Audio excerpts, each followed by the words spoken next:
সুপ্রিয় দর্শক শ্রোতা, মার্কিন হামলার পাল্টা জবাব দিতে বিপুল পরিমাণ সেনা মোতায়েন করেছে ইরান। পাকিস্তান, সৌদি আরব, তুরস্ক সহ মুসলিম বিশ্ব ইরানের পক্ষে অবস্থান নিয়েছে। মার্কিন বাহিনী যদি ইরানে হামলা করে তাহলে ইরান কি টিকে থাকতে পারবে? এ সম্পর্কে আপনার মতামত কমেন্টস বক্সে লিখে জানান এবং শুরুতে থাকবে আন্তর্জাতিক সংবাদের শিরোনাম, পরে বিস্তারিত। জুনের ভুল পুনরাবৃত্তি না করার হুঁশিয়ারি এবার ইরানের।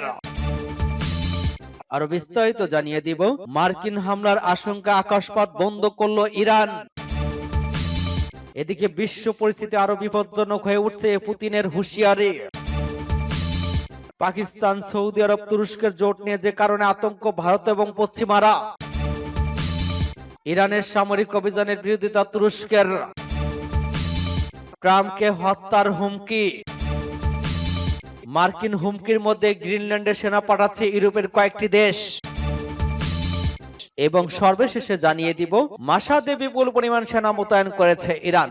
এতক্ষণ শুনছিলেন সংবাদ, শুনবেন বিস্তারিত। তবে তার আগে অনুরোধ থাকবে, এই ভিডিওতে একটি লাইক দিন এবং কমেন্টস করে জানিয়ে দিন আপনি কোন জেলা থেকে বা কোথা থেকে আমাদের সাথে যুক্ত রয়েছেন। এবং সংবাদের সর্বশেষ গুরুত্বপূর্ণ আপডেট পেতে চ্যানেলটি সাবস্ক্রাইব করে আমাদের সঙ্গেই থাকুন। ধন্যবাদ।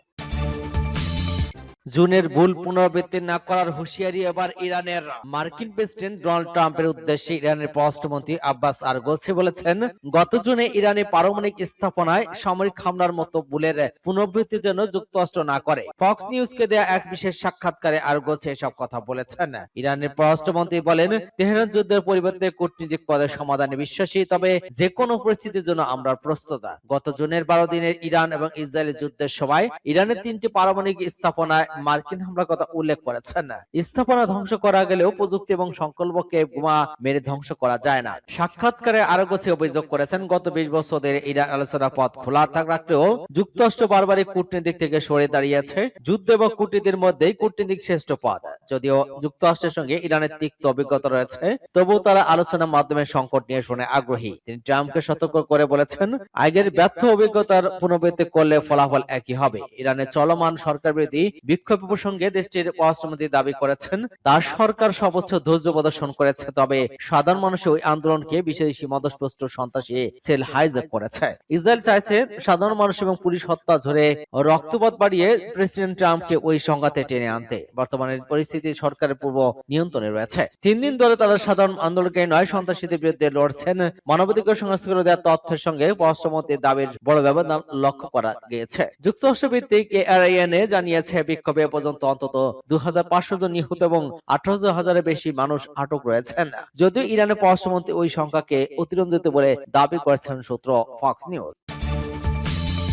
মার্কিন হামলার আশঙ্কা, আকাশপথ বন্ধ করলো এবার ইরান। যুক্তরাষ্ট্রের সম্ভাব্য সামরিক হামলার আশঙ্কায় নিজের আকাশপথ পুরোপুরি বন্ধ ঘোষণা করেছে ইরান। 1970-এর দশকের ইসলামী বিপ্লবের পর দেশটিতে চলমান সবচেয়ে ভয়াবহ অস্থিরতা এবং সরকার পতন আন্দোলনের মুখে ওয়াশিংটন এবং তেহরানের মধ্যকার উত্তেজনা এখন যুদ্ধের দ্বারপ্রান্তে রয়েছে। আন্তর্জাতিক বিভিন্ন গণমাধ্যমের প্রতিবেদনে বলা হয়েছে, মার্কিন প্রেসিডেন্ট ডোনাল্ড ট্রাম্পের সরাসরি সামরিক হস্তক্ষেপের হুমকির পরিপ্রেক্ষিতে এই আগাম ব্যবস্থা নিয়েছে ইরান। এর মধ্যে পেন্টাগন ইরানের পারমাণবিক কেন্দ্র এবং ক্ষেপণাস্ত্র ঘাঁটি সহ সম্ভাব্য হামলার একাধিক লক্ষ্যবস্তুর তালিকা ট্রাম্পের কাছে জমা দিয়েছে বলে দাবি করা হয়েছে। উদ্ভূত পরিস্থিতির মধ্যকার বিভিন্ন ঘাঁটি থেকে মার্কিন সেনা এবং কর্মীদের আংশিক সরিয়ে দেওয়ার কাজ শুরু হয়েছে। আঞ্চলিক এই উত্তেজনা ছড়িয়ে পড়ার আশঙ্কা ইরান তার প্রতিবেশী দেশগুলোকে কড়া ভাষায় সতর্কবার্তা পাঠিয়েছে। তুরস্ক, সংযুক্ত আরব আমিরাত, সৌদি আরবকে স্পষ্ট জানানো হয়েছে, তাদের ভূখণ্ড বা আকাশপথ ব্যবহার করা কোনো হামলা চালানো হলে সব দেশে থাকা মার্কিন ঘাঁটিগুলি ইরানের পাল্টা আক্রমণের লক্ষ্যবস্তু হবে। ওই হুমকির পরপরই তেহরান কার্যকর করে দিয়ে রিয়াদ জানিয়েছে, সৌদি আরবের আকাশপথ ব্যবহার করে ইরান কোনো হামলা চালাতে দেওয়া হবে না। একই সঙ্গে সৌদি আরবে অবস্থানত মার্কিন নাগরিকদের চলাচল বিশেষে সতর্কতা জারি করেছে ওয়াশিংটন। বিশ্ব পরিস্থিতি আরো বিপজ্জনক হয়ে উঠেছে দাবি পুতিনের। রাশিয়ার প্রেসিডেন্ট ভ্লাদিমির পুতিন বর্তমানে আন্তর্জাতিক পরিস্থিতিকে ক্রমবর্ধমানভাবে অবনতিশীল এবং বিশ্বকে আগের চেয়ে অনেক বেশি বিপজ্জনক বলে অভিহিত করেছেন। মস্কোর গ্র্যান্ড ক্রেমলিন প্রাসাদে নতুন নিযুক্ত বিদেশি রাষ্ট্রদূতের পরিচয় পত্র গ্রহণ অনুষ্ঠান শেষে দেওয়া এক ভাষণে তিনি ওই মন্তব্য করেছেন। পুতিন তার বক্তব্যে বিশ্বের বর্তমান অস্থিতিশীলতার কথা উল্লেখ করলেও ভেনেজুয়েলা নিকোলাস মাদুরোর ক্ষমতাচ্যুতি বা ইরানে চলমান তীব্র সরকার বিরোধী বিক্ষোভের মতো সংবেদনশীল আন্তর্জাতিক ইস্যুগুলো নিয়ে আশ্চর্যজনকভাবে নীরব ছিলেন। রয়টার্সের এক প্রতিবেদনে চলতি বছরের প্রথম কোন প্রকাশ্যে রুশ ভাষণ প্রেসিডেন্ট এই সতর্ক অবস্থানের বিষয়টি উঠে এসেছে। অনুষ্ঠানে পুতিন বলেছেন যে আন্তর্জাতিক অঙ্গনের পরিস্থিতি দিন দিন খারাপের দিকে যাচ্ছে এবং এই সত্যটি নিয়ে সম্ভবত কারো মনে কোনো সংশয় নেই। তিনি উল্লেখ করেছেন বিশ্বের পুরনো সংঘাতগুলো বর্তমানে আরো তীব্রতর হচ্ছে এবং এর পাশাপাশি নতুন এবং গুরুত্ব সব রঙ্গটের কেন্দ্রবিন্দু তৈরি হচ্ছে। ভাষণের সময় পুতিনকে কিছুটা হাস্যজ্জ্বল দেখা গেলেও তার বক্তব্যে ছিল বিশ্ব নিরাপত্তার গভীর উদ্বেগ। তবে মার্কিন প্রেসিডেন্ট ডোনাল্ড ট্রাম্পের সাম্প্রতিক বিভিন্ন হুমকি এবং গ্রিনল্যান্ডের সৃষ্ট বিতর্কে নিয়েও তিনি কোনো সরাসরি মন্তব্য করা থেকে বিরত থাকেন। পুতিন তার বক্তব্যে নাম উল্লেখ না করে যুক্তরাষ্ট্রের একপাক্ষিক নীতির সমালোচনা করে বলেন যে তারা নিজের শক্তিশালী মনে করেন, তারা অন্য দেশগুলোর উপর নিজেদের ইচ্ছা চাপিয়ে দেওয়া এবং অন্যদের উপর হুমকি জারি করাকে অবৈধ মনে করেন। তারা কেবল একক সংলাপ বা মনোলগে বিশ্বাসী। রুশ প্রেসিডেন্ট আরো জানান, রাশিয়া সবসময় একই মাল্টিপোলার বা বহুমুখী বিশ্ববাজার ব্যবস্থায় প্রতিশ্রুতিবদ্ধ। ইউরোপে একটি নতুন নিরাপত্তা কাঠামো গড়ে তোলার জন্য রাশিয়ার দেওয়া প্রস্তাবগুলো নিয়ে আলোচনার উপর গুরুত্ব আরোপ করেন। পুতিন আশা প্রকাশ করেন যে আন্তর্জাতিক সম্প্রদায় আজ হোক বা কাল রাশিয়ার ওই প্রয়োজনীয়তা উপলব্ধি করবে এবং ততক্ষণ পর্যন্ত মস্কো তার লক্ষ্য অর্জনে অবিচল থাকবে। পাকিস্তান, সৌদি আরব এবং তুরস্কের জোট নিয়ে যে কারণে আতঙ্কে ভারত এবং পশ্চিমারা সাম্প্রতিক বছরগুলোতে আন্তর্জাতিক সহিংসতা বাড়ার প্রেক্ষাপটে পাকিস্তান, সৌদি আরব এবং তুরস্ক একটি ত্রিপক্ষীয় জোট গঠন করতে যাচ্ছে। এজন্য প্রতিরক্ষা চুক্তির খসড়া প্রস্তুত করা হয়েছে। নতুন এবং শক্তিশালী ওই সামরিক অক্ষ ভারত, ইসরায়েল সহ পশ্চিমা দেশগুলোর জন্য যথেষ্ট উদ্বেগের কারণ হতে পারে বলে মনে করছেন বিশ্লেষকরা। সামরিক বিশেষজ্ঞরা মনে করছেন এই তিনটি দেশ এক হলে এক ভয়ঙ্কর সামরিক জোট তৈরি হতে পারে। তুরস্কের টেপার থিঙ্ক ট্যাঙ্কের বিশ্লেষক নিহাত আলী অজনকের মতে ওই জোটে প্রত্যেকের ভূমিকা স্পষ্ট।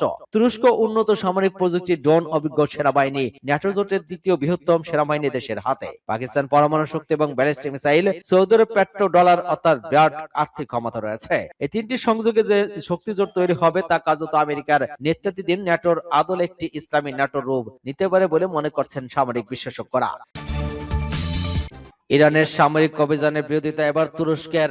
ইরানের চলমান বিক্ষোভ দমনে তেহরানের কঠোর অবস্থানের প্রেক্ষাপটে দেশটিতে কোনো সামরিক অভিযানের বিরোধিতা করেছে তুরস্ক। তুরস্কের পররাষ্ট্রমন্ত্রী হাকান ফিদান বলেছেন, ইরানে অস্থিতিশীলতা এড়ানোর আঙ্কারা প্রধান অগ্রাধিকার। ইরানের নেতৃত্বে দেশটির ইতিহাসে সবচেয়ে বড় অভ্যন্তরীণ অস্থিরতার সামাল দেওয়ার চেষ্টা করছে। এদিকে মার্কিন প্রেসিডেন্ট ডোনাল্ড ট্রাম্প বিক্ষোভকারীদের পক্ষে হস্তক্ষেপের হুমকি দিলে তেহরান তুরস্ক সহ প্রতিবেশী দেশগুলো সতর্ক করে জানায় ওয়াশিংটনে হামলা চালালে তারা মার্কিন ঘাঁটি আঘাত হানবে। সম্প্রতি তুরস্কের পররাষ্ট্রমন্ত্রী হাকান ফিদান এবং ইরানের সমকক্ষ আব্বাস আরগোসির সঙ্গে দ্রুতপা টেলিফোন আলাপ করেছেন। তিনি আঞ্চলিক উত্তেজনা নিয়ে শুনে সংলাপের উপর জোর দেন। এদিকে একই সঙ্গে একটি তুর্কি কূটনৈতিক সূত্র জানায় তুরস্কের যুক্তরাষ্ট্রের কর্মকর্তাদের সঙ্গেও যোগাযোগ রাখছে, কারণ তেহরান এবং ওয়াশিংটনের মধ্যে সরাসরি যোগাযোগ বর্তমান স্থগিত রয়েছে।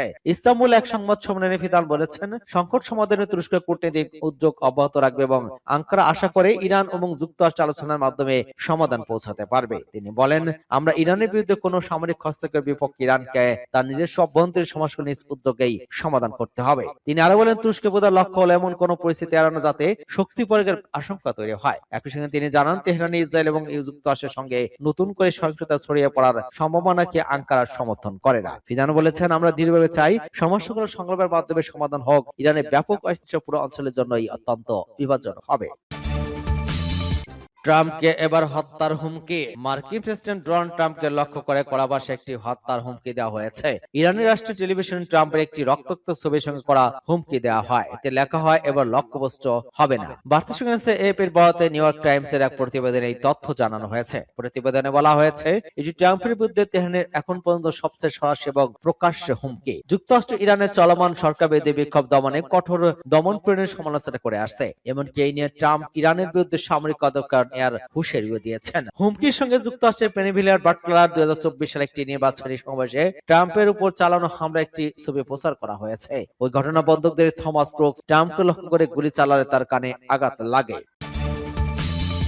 মার্কিন হুমকির মধ্যে গ্রিনল্যান্ডের সেনা পাঠাচ্ছে ইউরোপের কয়েকটি দেশ। গ্রিনল্যান্ড অধিগ্রহণ পরিকল্পনা নিয়ে মার্কিন প্রেসিডেন্ট ডোনাল্ড ট্রাম্পের হুমকির মধ্যে হোয়াইট হাউসে যুক্তরাষ্ট্র, ডেনমার্ক এবং গ্রিনল্যান্ডের শীর্ষ কর্মকর্তাদের মধ্যে বৈঠক হলেও তাতে তেমন অগ্রগতি হয়নি। বৈঠকের পর ডেনমার্ক এবং গ্রিনল্যান্ডের কর্মকর্তারা বলেছেন, ট্রাম্প তাদের ভূখণ্ড দখলে মনস্থির করে ফেলেছেন। এমন পরিস্থিতি গ্রিনল্যান্ডের সেনা পাঠানোর ঘোষণা দিয়েছে জার্মানি, ফ্রান্স, নরওয়ে এবং সুইডেন। সূত্র সিএনএন। গ্রিনল্যান্ড অধিগ্রহণ করার বিষয়ে ট্রাম্পের পরিকল্পনা নিয়ে যুক্তরাষ্ট্র এবং ডেনমার্কের মধ্যে তীব্র তীব্র টানাপোড়েন চলছে। এমন পরিস্থিতিতে বুধবার হোয়াইট হাউসে মার্কিন প্রেসিডেন্ট এবং পররাষ্ট্রমন্ত্রীর সঙ্গে দ্রুততর বৈঠক করেন ডেনমার্ক এবং গ্রিনল্যান্ডের পররাষ্ট্রমন্ত্রীরা। দীর্ঘ আলোচনার পর ডেনমার্কের পররাষ্ট্রমন্ত্রী জানান, আলোচনা গঠনমূলক হলেও গ্রিনল্যান্ডের মালিকানা নিয়ে দুপক্ষের দূরত্ব কমেনি। শেষ পর্যন্ত সমস্যা সমাধানে একটি যৌথ ওয়ার্কিং গ্রুপ গঠনের সিদ্ধান্ত নিয়েছে রাশিয়া এবং চীন। ইস্যু নিয়ে টেনে নিয়ে ট্রাম্পের দাবি করা নিরাপত্তা ঝুঁকিকে উড়িয়ে দেন ডেনমার্কের পররাষ্ট্রমন্ত্রী। বলেছেন সেখানে এখন তেমন কোনো হুমকি নেই। ডেনিশ পররাষ্ট্রমন্ত্রী লাস লোকে ব্রাহ্মসন সাংবাদিক বলেছেন, আমরা আমেরিকার অবস্থান পরিবর্তন করতে পারিনি। এটা স্পষ্ট যে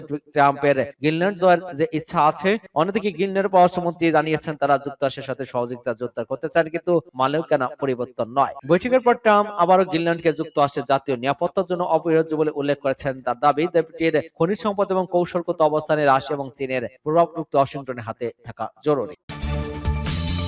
মাশহাদে বিপুল পরিমাণ সেনা মোতায়েন করেছে ইরান। ইরানে ছড়িয়ে পড়া নজিরবিহীন বিক্ষোভ এবং অস্থিরতা দমনে উত্তর পূর্বাঞ্চলের শহর মাশহাদে ব্যাপক হারে সেনা মোতায়েন করেছে কর্তৃপক্ষ।